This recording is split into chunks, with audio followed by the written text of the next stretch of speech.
ఓం గణేశాయ నమః. ఈ మధ్య వినాయకుడి మండపాలలో విరివిగా అన్నప్రసాద వితరణ కార్యక్రమాలు జరుగుతున్నాయండి. మరి అందులో వాడే పేపర్ ప్లేట్స్ అవి ప్లాస్టిక్ కోటెడ్. మనందరికీ తెలుసు ఇవి ఎంతో హానికరమైనవి మన ఆరోగ్యానికి.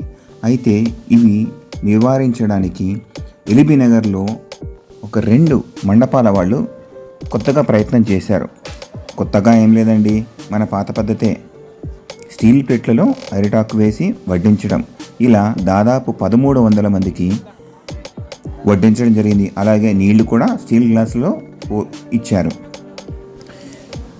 ఈ కార్యక్రమాన్ని శివపుత్ర యూత్ అసోసియేషన్ వారు చంద్రపురి కాలనీ మరియు Shri Gana youth association central bank colony వారు విజయవంతంగా చేయగలిగారు.